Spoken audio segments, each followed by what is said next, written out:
What the police find in his storage locker makes this one of the most disturbing true stories on the internet. But before we get into today's story, if you're a fan of the strange, dark, and mysterious in her sister's living room, looking out their back window where her son and her two nephews were playing.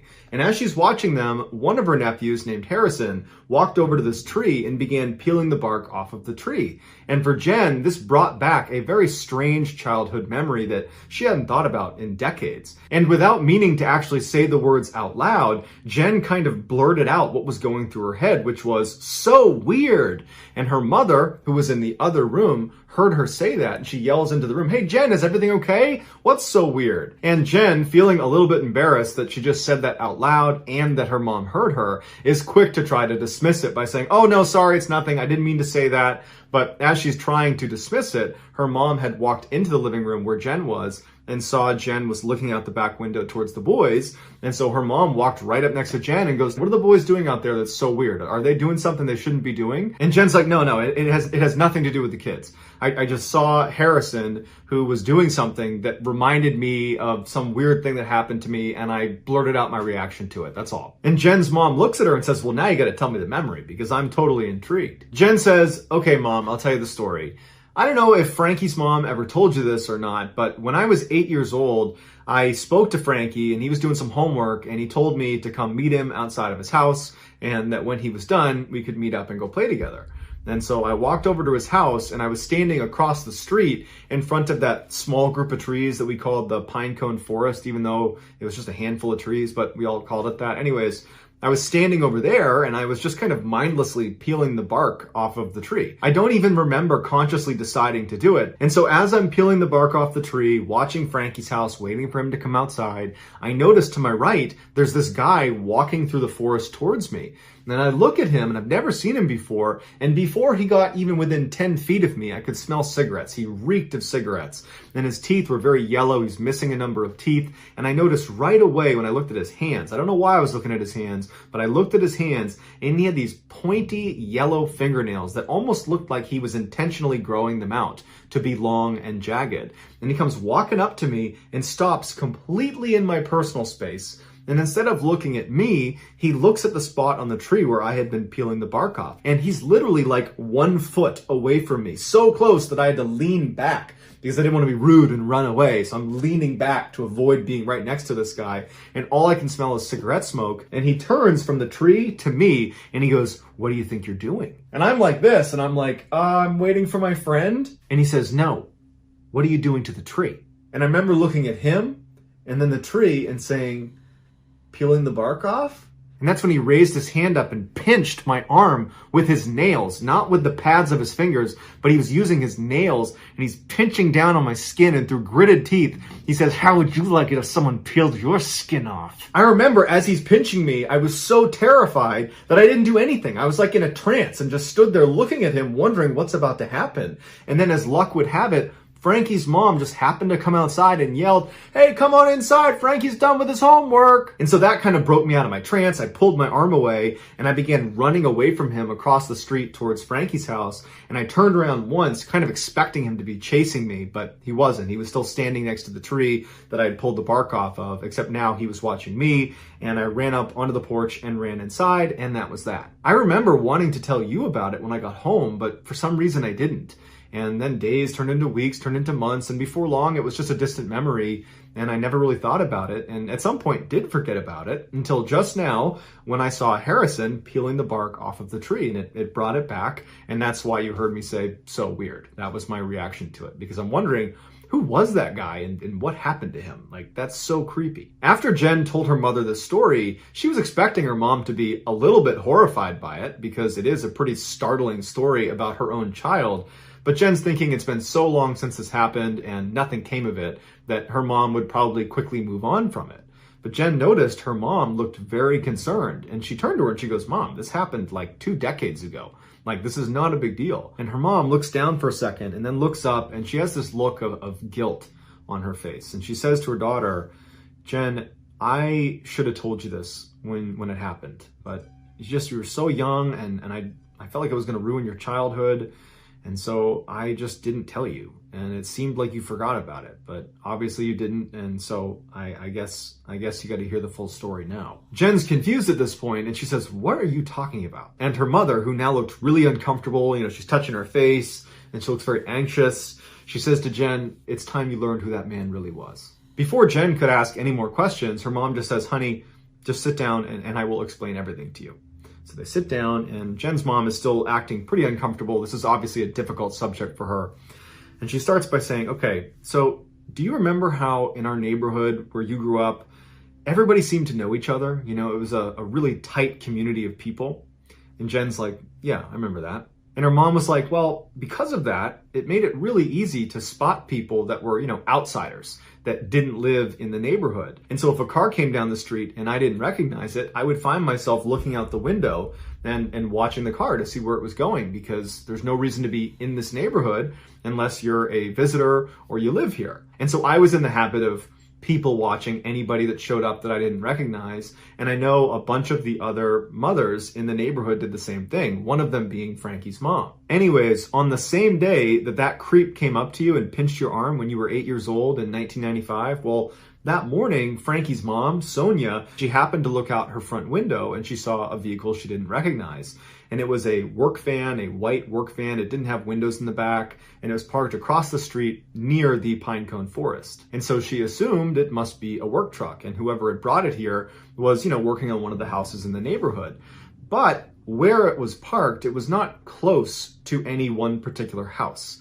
And there was lots of places you could have parked on the street. So it seemed odd, if you're going to be doing work on a house, that you wouldn't just park in front of the house. Like, why would you park, inconveniently farther away in front of this random forest? And so that got her thinking that something's up with this van. But she didn't think it was bad. She just was trying to make sense of it. And so all morning she found herself going to the window and looking out to see if someone was going to claim this van, but she never saw anybody go near it. She didn't see workers going in and out of it. She didn't see any activity that was related to the van. It was just this empty van parked randomly across the street. And by the afternoon, when still no one had claimed this vehicle, she was getting ready to call the police. So that same day, you and Frankie had spoken on the phone and planned to meet up at the Pinecone Forest after he was done with his homework. And he didn't tell his mom about these plans, and so she didn't know that you would be very close to this van. Had she have known that, she would have told you to not wait out there, but instead to come right inside and don't go near this van. So at some point in the afternoon, when Sonia's getting ready to call the police, and you were actually already over at the Pinecone Forest waiting for Frankie, Sonia's looking out the window and she sees the back two doors fly open, and that guy who pinched you jumps out of the back and starts running into the Pinecone Forest. And from where Sonia's looking, she can only see part of the forest. The other portion of it is to the right, that's out of her view through this window. And so she turns and runs in her house to the side window of her house, and she looks out at that section of the Pinecone Forest where this guy has run to, and she sees you standing in front of the tree, and she sees this guy sprint right up to you and sees him pinch you in the arm, and he's talking to you. And that's when she ran out onto the porch and yelled for you to come inside. And she would tell me later that when she did that, she tried to sound very natural. She was worried if she sounded like this was an emergency, not only would it frighten you, but it might trigger this stranger to grab you or take you, because now he's been made. Someone realizes he's a bad guy and he might take you. And so the whole time she's watching you, she was watching him to see if he was going to chase you. And so when you came inside, she did her best to be totally calm and told you to go play with Frankie. And as soon as you were out of the room, she ran around the house and locked all the doors, all the windows, and then called me. And we decided it made sense to call the police. Even though you were safely in the house, we didn't know who this guy was, and it seemed like he was intentionally targeting you, like he was waiting for you the whole time. And so Sonia calls the police, and a police cruiser was sent over to our neighborhood, and they quickly found the white van that matched the description. They pull up next to it and they walk to the driver's side, and sitting inside the car is a man that matches the description of what Sonia gave. And he's acting really weird. He looked like he was on drugs, or maybe he was drunk, or something was wrong with him. Something was off about him. And so the officers had him step out of the car, and they searched his car. And in the front two seats, there was nothing but cigarette butts and trash.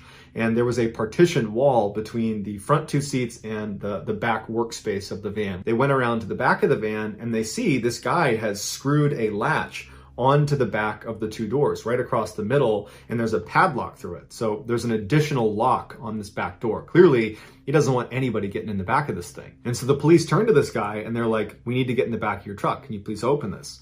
And at first he was, making excuses why he couldn't open it, but finally he relented and pulled out a special keychain he was carrying that had two distinct keys on it. And he used one of them to undo the padlock. He opened that up, and then he swung open the doors and he backed up.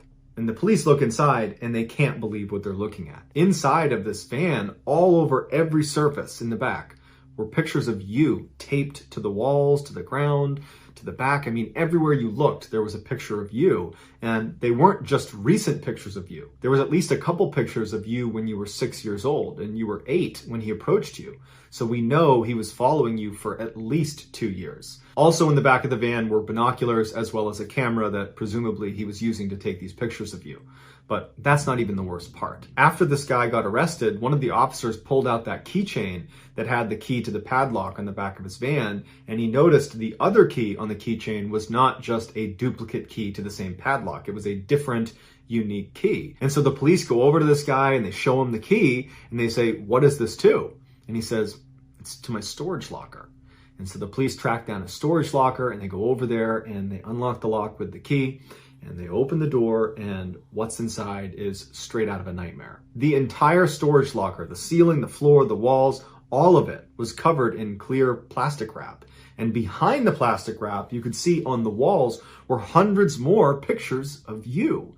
And in the middle of the storage locker was a dentist chair that had been anchored to the ground. Next to the dentist chair was this silver tray like you would see in a dentist's office, except on it were all these knives. And they were not surgical or medical knives. They were like meat cleavers and hunting knives, crude instruments. And then next to that on a table was an anatomy book where he had used printouts of you to bookmark different parts of the book that he was taking notes on and highlighting, all of which had to do with the female anatomy. In the back of the locker was a rotted mattress that was just sitting on the ground, and anchored in the back on the wall were chains with handcuffs extending off of them. And then next to the bed were dozens of empty 5-gallon drums. When the police showed us pictures of the inside of his van, we were very shaken up. It was just so awful to imagine someone taking advantage of you in that way, watching you. But when they showed us pictures of the chamber that he had created inside of his storage locker, that's just something I'll never get over. He clearly had plans for you. After hearing this story from her mother, Jen is a mixture of angry with her mom for not telling her sooner, but also sad, that her mom had to go through that with her child because now Jen is a mother, and she can only imagine how horrible that must have been for her then and even still now. And so all Jen could think to do was give her mom a hug. After they embraced, Jen asked her mom, what happened to this guy?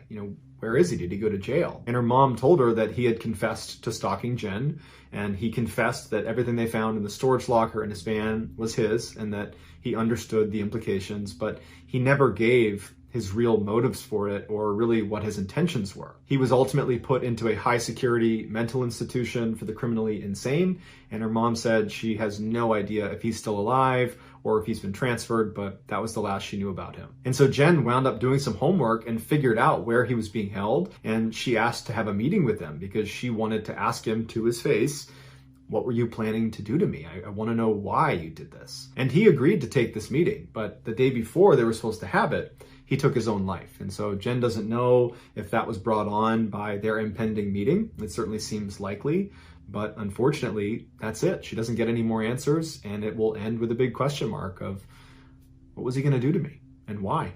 So that's going to do it, guys. I hope you enjoyed today's story. If you found the secret in today's video, tell us in the comments what it is and where it is. Give us the timestamp of where you found it. And if you're the first to do that, we will pin you at the top of the comments section. If you enjoyed today's video and you haven't done this already, please take the like button's email address and sign them up for the following 2 newsletters: the Bulgarian Michael Jackson fan club and the German axolotl fish fan club. Also, please subscribe to this channel and turn on all notifications so you don't miss any of our weekly 3, 4, even 5 video uploads. If you want to get in touch with me, you can direct message me on Instagram or on Twitter. My username is the same on both platforms. It's johnballin416. I also have a ton of content over on TikTok where my username is Mr. Ballin.